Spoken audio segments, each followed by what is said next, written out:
अगर मैं आपसे ये पूछूं कि स्क्रीन पर दिखाई जाने वाली ये तस्वीरें किस ग्रह की हैं, तो आपका जवाब क्या होगा? शायद आपका जवाब हो कि यह तस्वीरें किसी एक्सोप्लैनेट की हैं, यानी एक ऐसे प्लैनेट की जो हमारे सौरमंडल में मौजूद नहीं है। लेकिन ये जानकर आपके होश उड़ जाएंगे कि यह तस्वीरें असल में मंगल ग्रह की हैं। इसके अलावा वैज्ञानिकों ने 776 प्रकाश वर्ष की दूरी पर मौजूद एक ऐसे तारे की खोज की है जो बहुत ही ज्यादा रेयर है। एक अंदाजे के लिए आपको बता दूं कि आज तक वैज्ञानिकों ने पूरी मिल्की वे गैलेक्सी में मात्र ऐसे 2 ही तारों को डिस्कवर किया है।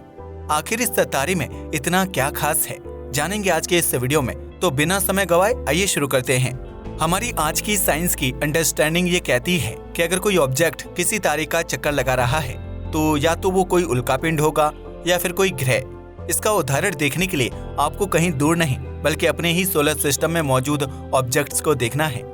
सौरमंडल में 8 ग्रह मौजूद हैं और बाकी बचे हुए ऑब्जेक्ट एस्टेरॉइड और कॉमेट्स हैं।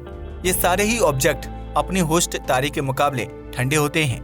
लेकिन हाल ही में वैज्ञानिकों ने एक ऐसे ऑब्जेक्ट की डिस्कवरी की है जो हमारी उस धारणा को पूरी तरीके से बदल कर रख देता है। यह एक ऐसा ऑब्जेक्ट है जिसका तापमान हमारे सूर्य से भी ज्यादा है और ये हमसे करीब 1400 प्रकाश वर्ष की दूरी पर मौजूद है। इस ऑब्जेक्ट का नाम है WD0032-317b और यह एक ब्राउन डॉर्फ कैटेगरी का सेलेस्टियल ऑब्जेक्ट है। ब्राउन डॉर्फ अंतरिक्ष में मिलने वाले एक बहुत ही यूनिक ऑब्जेक्ट होते हैं। हम जानते हैं कि हमारे ब्रह्मांड में तारे और ग्रह मौजूद होते हैं, लेकिन ब्राउन डॉर्फ ना तारे होते हैं और ना ही ग्रह। ये इन दोनों के बीच में मौजूद गैप को फिल करके एक नई कैटेगरी की फॉर्मेशन करते हैं। इस कैटेगरी में उन ऑब्जेक्ट्स को रखा जाता है जिनका द्रव्यमान एक ग्रह कहलाए जाने के लिए बहुत ज्यादा होता है, लेकिन एक तारा कहलाए जाने के लिए बहुत कम। जिस ब्राउन डॉर्फ ऑब्जेक्ट को वैज्ञानिकों ने डिस्कवर किया है उसका तापमान 7000 डिग्री सेल्सियस से भी ज्यादा है। एक कंपैरिजन के लिए आपको बता दूं कि हमारे सूर्य के सरफेस का तापमान 5500 डिग्री सेल्सियस के आसपास रहता है। आपको जानकर हैरानी होगी कि यह आज तक का ढूंढा गया सबसे गर्म ब्राउन डॉर्फ है। शायद आपको ये जानकर हैरानी होगी कि अगर बृहस्पति ग्रह का द्रव्यमान उसके आज के द्रव्यमान से 13 गुना ज्यादा होता तो वो भी एक ब्राउन डॉर्फ में कन्वर्ट हो जाता। अगर उसे इससे भी ज्यादा द्रव्यमान मिला होता तो वह एक तारा बन जाता और फिर हमारे सौरमंडल में एक नहीं बल्कि 2 तारे मौजूद होते। वैज्ञानिक बताते हैं कि इन ऑब्जेक्ट के बारे में स्टडी करना बहुत जरूरी है। ऐसा इसलिए है क्योंकि इनके जरिए ही हम रेड डॉर्फ तारों के आसपास मौजूद ग्रहों को समझ पाएंगे। रेड डॉर्फ हमारे ब्रह्मांड में मौजूद सबसे छोटे और सबसे कम गर्म तारे होते हैं जिनके आसपास बहुत सारे ब्राउन डॉर्फ्स पाए जाते हैं। अब क्योंकि इन तारों का साइज और द्रव्यमान कम होता है, इसलिए अपने अंदर से एनर्जी को भी बहुत कम मात्रा में रिलीज करते हैं। स्लो एनर्जी रिलीज की वजह से ये बहुत लंबे समय के लिए जीते हैं और यही बात इन्हें वैज्ञानिकों के लिए बहुत खास बनाती है। तारे के लंबे समय तक जीने का मतलब है उसके आसपास मौजूद ग्रहों में मौजूद सिविलाइजेशन का भी लंबे समय तक जीना। आगे चलकर अगर हम इंसान किसी दूसरे तारे के आसपास अपनी कॉलोनी बनाएंगे तो वह एक रेड डॉर्फ ही होगा। अब ये तो फ्यूचर की बात है, लेकिन वैज्ञानिक बताते हैं कि इनके बारे में स्टडी करने से शायद हम एलियंस को भी डिस्कवर करने के करीब पहुंच सकते हैं। इस ऑब्जेक्ट को 1 हफ्ते पहले ही डिस्कवर किया गया है और अभी भी इस पर रिसर्च चल रही है। आगे चलकर वैज्ञानिक इसके पूरे सौरमंडल को एनालाइज करेंगे और यह जानने की कोशिश करेंगे कि आखिर इसकी फॉर्मेशन कैसे हुई होगी। Maven images. हमारे सौरमंडल में जितने भी ग्रह हैं उनमें से मंगल ग्रह हमारे लिए सबसे ज्यादा स्पेशल है। यही कारण है कि यहाँ पर बहुत सारे स्पेसक्राफ्ट रिसर्च के लिए भेजे जा चुके हैं। ऐसे ही एक स्पेसक्राफ्ट को नवंबर 2013 में नासा द्वारा लॉन्च किया गया था। इस स्पेसक्राफ्ट का नाम था Mars atmosphere and volatile evolution यानी मेवेन। जैसा कि इसके नाम से ही पता चलता है, यह स्पेसक्राफ्ट मंगल ग्रह के वायुमंडल में आने वाले चेंज को डिटेक्ट करता है। वायुमंडल के साथ साथ यह मंगल ग्रह की उन तस्वीरों को भी खींचता है जिसके जरिए वैज्ञानिक वहां पर होने वाले सीजन्स के बारे में जानकारी इकट्ठा कर पाए। अभी तक आपने मंगल ग्रह की ऐसी तस्वीरों को बहुत जगह देखा होगा, लेकिन क्या आपने कभी इसकी ऐसी तस्वीरों को देखा है? यह तस्वीर मेवेन द्वारा ली गई है और इसमें आप मंगल ग्रह के साउथ हेमिस्फीयर में होने वाले समर सीजन को देख सकते हैं। जब इस तस्वीर को खींचा गया था तब मंगल ग्रह सूर्य के सबसे ज्यादा नजदीक था। कुछ ऐसे ही जनवरी 2023 में भी मेवेन ने मंगल ग्रह की तस्वीरें ली थीं। उस समय मंगल ग्रह सूर्य से मैक्सिमम दूरी पर मौजूद था। अब शायद आपके दिमाग में ये सवाल आ सकता है कि आखिर इन तस्वीरों में मंगल इतने विचित्र रंगों में क्यों दिख रहा है। असल में इन तस्वीरों को विजिबल लाइट में नहीं बल्कि अल्ट्रावायलेट लाइट में कैप्चर किया गया है, जिस वजह से इनमें बहुत यूनिक रंग दिख रहे हैं। इंटरेस्टिंग बात यह है कि इस तस्वीर में मौजूद हर रंग ग्रह के बारे में कुछ न कुछ बताता है। इस तस्वीर में पर्पल रंग मंगल की ओजोन लेयर को दर्शाता है। ओजोन दरअसल एक गैस होती है जो ऑक्सीजन के मॉलिक्यूल टूटने और जुड़ने की वजह से बनती है। जब सूर्य से आने वाली अल्ट्रावायलेट रेज वायुमंडल में घुसती है तो वह उसमें मौजूद ऑक्सीजन को दो अलग अलग ऑक्सीजन के एटम्स में तोड़ देती है। बाद में यही सिंगल एटम ऑक्सीजन के मॉलिक्यूल के साथ मिलकर एक ओजोन के मॉलिक्यूल की फॉर्मेशन करते हैं। इन मॉलिक्यूल्स के ऊपर अल्ट्रावायलेट रेडिएशन का कोई असर नहीं होता, जिस वजह से यह उसे ब्लॉक कर देते हैं। यह प्रोसेस मंगल और पृथ्वी दोनों ग्रहों पर होता है। इस तस्वीर में दिख रहे सफेद और नीले एरिया आसमान में मौजूद बादल और धुंध को दर्शाते हैं। जिस तरह से हमारी पृथ्वी पर वाटर वेपर के बादल होते हैं, वैसे ही मंगल ग्रह के एटमॉस्फेयर में नॉर्मल ही कार्बन डाइऑक्साइड के बादल पाए जाते हैं। मंगल ग्रह का 96% वायुमंडल कार्बन डाइऑक्साइड गैस से ही बना हुआ है।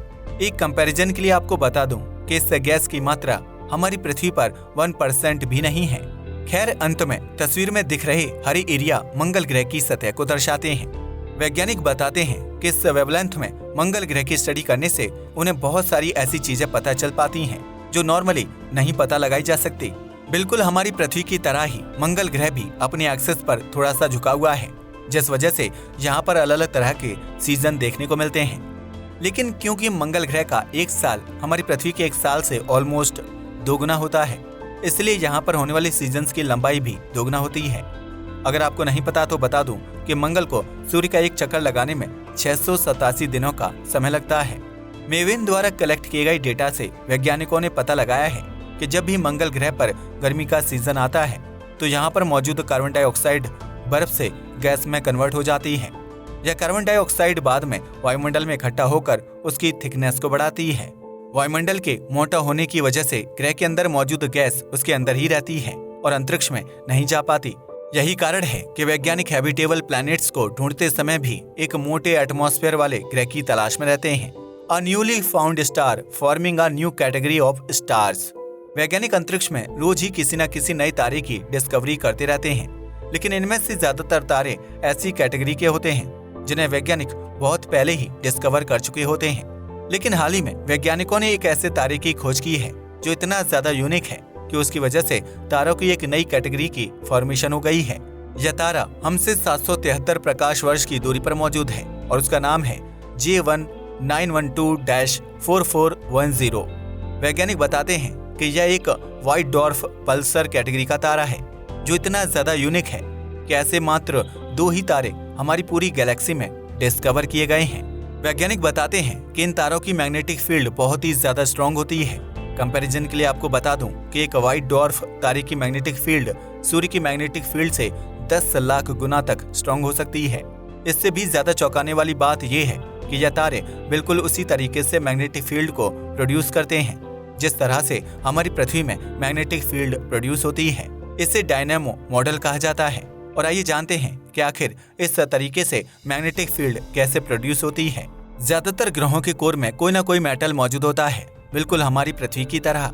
हमारी पृथ्वी के केंद्र में भी विभिन्न तरह के मेटल मौजूद हैं और कोर में ज्यादा तापमान होने की वजह से यह मेटल लिक्विड बन जाते हैं। जब यही लिक्विड मेटल पृथ्वी के रोटेशन की वजह से मूवमेंट करता है तो उसमें इलेक्ट्रिसिटी प्रोड्यूस होती है। इसी इलेक्ट्रिसिटी के प्रोड्यूस होने की वजह से पृथ्वी के आसपास एक मैग्नेटिक फील्ड भी क्रिएट हो जाती है।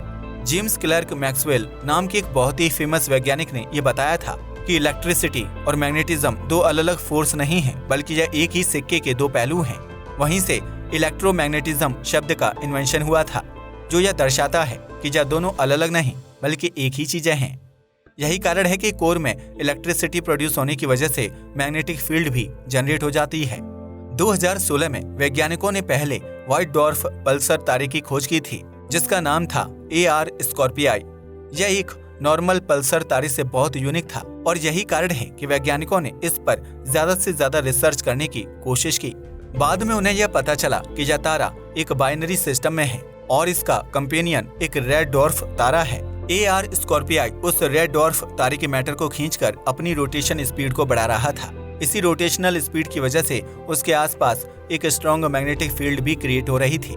आमतौर पर इतनी स्ट्रॉन्ग मैग्नेटिक फील्ड एक रोटेट करने वाले न्यूट्रॉन स्टार में पाई जाती है, जिससे पल्सर कहा जाता है। लेकिन क्योंकि इस केस में यह मैग्नेटिक फील्ड एक वॉइड डॉर्फ तारे की थी, इसलिए वैज्ञानिकों ने इसे वॉइड डॉर्फ पल्सर बुलाना शुरू कर दिया। जब इस तारे की डिस्कवरी हुई थी तब वैज्ञानिकों को ये नहीं लगा था कि ऐसा कोई और भी तारा ब्रह्मांड में मौजूद होगा। लेकिन 7 साल बाद हमें फिर से एक व्हाइट डॉर्फ पल्सर अंतरिक्ष में मिला है, और यही कारण है कि वैज्ञानिकों ने इन तारों की एक नई कैटेगरी ही क्रिएट कर दी है। वैसे आपको ब्रह्मांड में मौजूद तारों की कौन सी कैटेगरी सबसे ज्यादा अच्छी लगती है, हमें नीचे कमेंट करके जरूर बताइएगा। आज के लिए बस इतना ही। वीडियो पसंद आया तो इसे लाइक और शेयर करें। धन्यवाद।